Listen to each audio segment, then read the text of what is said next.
morning, children. Welcome to class 5th. In previous topic, we read about movement of the earth, third chapter. Today I will teach you solstices and equinoxes. About the solstices and equinoxes. क्या होते हैं ये? अब हम लोग देखेंगे. Solstices occur when the sun is at its greatest distance from the equator. जब सन जो होता है वो हमारे इक्वेटर से बहुत दूरी पर होता है. Solstices occur twice a year. ये साल में 2 बार होता है. इन जून समर solstices होता है and in December winter solstice. तो समर में भी एक बार होता है और एक बार दिसंबर में भी होता है. ओके, विंटर में 2 बार होता है जब सन जो होता है इक्वेटर से बहुत दूर होता है. तो समर solstice पढ़ेंगे. The summer solstice mark the first day of the season of summer. जब ये शुरू होता है तो वो गर्मी का पहला दिन होता है. इट फॉल्स ऑन और नियर 21 जून. ये 21 जून के करीब होता है. Remember, in the southern hemisphere the summer solstice is celebrated in December when northern hemisphere celebrates the winter solstice.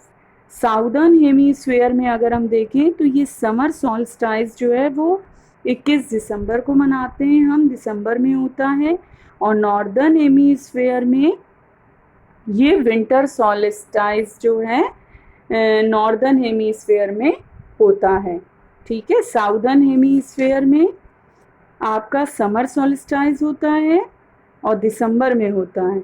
और नॉर्दर्न हेमीस्फीयर में ये विंटर में होता है. The summer solstice is the time when the sun reaches its northernmost latitude and therefore appear at highest point in the sky at noon. इसमें क्या होता है कि दिन के समय स्काई के बिल्कुल हाईएस्ट या लोएस्ट पॉइंट पर ये होता है जो समर solstice होता है. At this time of the year we have the longest day and the shortest night होती है. तो क्या होता है कि उस समय दिन बहुत ही लंबा होता है और रात बहुत छोटी होती है. The north pole leans more directly towards the sun. जो नॉर्थ पोल है वो हमारा सन से थोड़ा तिरछा हुआ दिखता है. That it does not any other day of the year. तो वहाँ पर कोई साल का कोई दिन नहीं होता. It causes warm weather.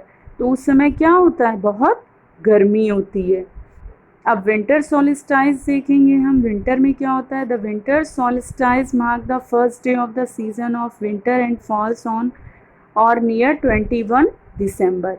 ये भी विंटर का पहला दिन होता है और ये 21 दिसंबर को होता है. Remember, in the southern hemisphere the winter solstice is celebrated in June when the northern hemisphere celebrate the summer solstice. Southern hemisphere में देखें तो ये विंटर solstice होता है जून में. और नॉर्दर्न हेमीस्फीयर में देखें तो ये समर solstice होता है.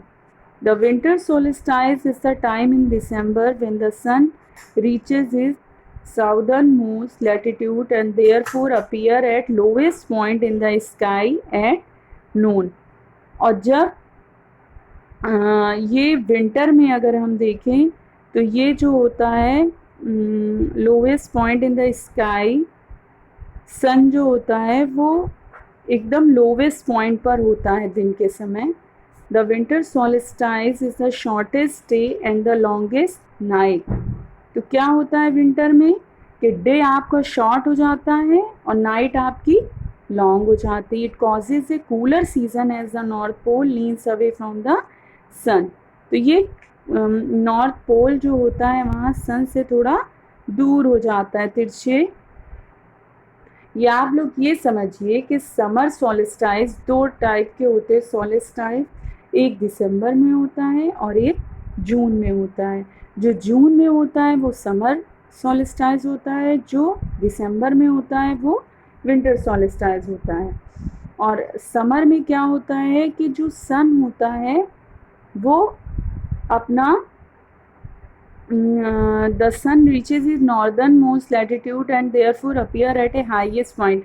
हाँ, दिन के समय आकाश में बिल्कुल हाईएस्ट पॉइंट पर होता है, तब आपका समर होता है, यानी दिन बड़ा हो जाता है और रात छोटी हो जाती है। विंटर में क्या होता है कि ये बिल्कुल सूरज जो होता है वो इस दिन के समय एकदम लोवेस्ट पॉइंट पर होता है, जिससे रात जो होती है वो बहुत बड़ी हो जाती है और दिन शॉर्ट हो जाता है। अब हम सेकंड पॉइंट देखेंगे। मैंने बताया था आज मैं पढ़ाऊंगी सॉल्टिसाइज एंड इक्विनोसिस। अब हम इक्विनोसिस देखेंगे। The word equinoxes comes from two Latin words meaning equal and nights. Equinoxes word जो हमारा आया है वो टू लैटिन वर्ड से आया है, equal and night. Equinoxes is there when the sun passes directly over the equator. ये कब होता है? जब सन आपका इक्वेटर के बिल्कुल ऊपर होता है। There are two equinoxes each year. Equinoxes भी दो बार होते हैं, the spring equinoxes and the autumn equinox. These occur on around March 21 and September 21 and are known as spring and autumn equinoxes respectively. ये भी साल में दो बार होता है, एक स्प्रिंग इक्विनोक्स होता है, एक ऑटम इक्विनोक्स। जो स्प्रिंग होता है वो मार्च 21 मार्च और सितंबर 21 ऑटम इक्विनोक्स होता है। Remember, around the day of equinox, the length of the day is a latitude over 12 hours and the length of the night is a little under 12 hours, because the sun is not a point in the sky and because the sunlight bends as it comes to the earth. इसमें क्या होता है कि सूरज बिल्कुल भी एकदम point पे नहीं होता है, क्योंकि जब वो पॉइंट पे होता था तो क्या होता था? सॉल्स्टाइज होता था। लेकिन ये इक्विनोसिस हो रहा है तो बिल्कुल भी नहीं होता। The popular believe is that day and night are equal length on each equinoxes. इसमें क्या होता है कि दोनों दिन और रात क्या होते हैं? वो आपके बराबर होते हैं। You understand, children? I hope you all understand. We will continue next topic in next video. Okay, thank you, children.